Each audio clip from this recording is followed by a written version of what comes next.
South ఇండియాలో Nayanthara craze ఎప్పుడూ ఒక అద్భుతమనే చెప్పాలి. మనసి నక్కరే అనే మలయాళం చిత్రంతో తన నటన ప్రయాణాన్ని ప్రారంభించిన ఆమె అతి తక్కువ కాలంలోనే సౌత్లోని అన్ని ప్రధాన భాషల్లోకి తన ప్రభావాన్ని విస్తరించారు. తమిళంలో అయ్యా, తెలుగులో లక్ష్మి, చంద్రముఖి, గజనీ వంటి వరుస బ్లాక్ బాస్టర్ చిత్రాలతో స్టార్ హీరోల సరసన నటించి అనతి కాలంలోనే టాప్ హీరోయిన్గా ఎదిగారు. కేవలం గ్లామర్ పాత్రలకే పరిమితం కాకుండా నటనకు అత్యంత ప్రాధాన్యత ఉన్న వైవిధ్యమైన పాత్రలను ఎంచుకుంటూ బాక్సాఫీస్ వద్ద తనకంటూ ఒక ప్రత్యేకమైన మార్కెట్ను క్రియేట్ చేసుకున్నారు. కథానాయికగా కెరీర్ ప్రారంభించి 23 ఏండ్లు గడుస్తున్నప్పటికీ ఆమె ఇమేజ్ క్రేజ్ మాత్రం తగ్గకపోవడం ఆమె అంకిత భావాన్ని చాటుతోంది.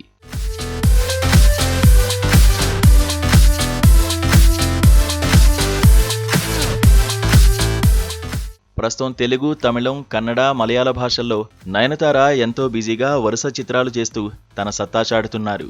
ఈ ఏడాది సంక్రాంతికి మెగాస్టార్ చిరంజీవితో కలిసి మనశంకర వరప్రసాద్ గారు చిత్రంతో అద్భుతమైన బ్లాక్ బాస్టర్ హిట్ సాధించారు.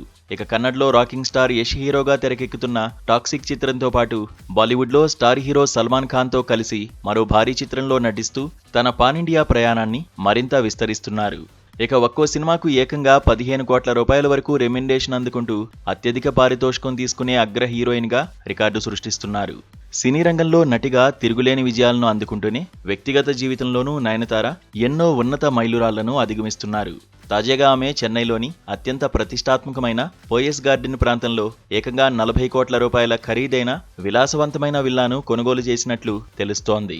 సూపర్ స్టార్ రజనీకాంత్, ధనుష్తో పాటు పలువురు ప్రముఖ సినీ, రాజకీయ దిగ్గజాలు నివసించే అత్యంత భద్రత కలిగిన పోయస్ గార్డెన్లో ఆమె ఇల్లు కొనుగోలు చేయడం ప్రస్తుతం చెన్నై సినీ వర్గాల్లో హాట్ టాపిక్గా మారింది. త్వరలోనే ఆమె తన కుటుంబంతో కలిసి ఈ సరికొత్త విలాసవంతమైన గృహప్రవేశం చేయనున్నట్లు తెలుస్తోంది.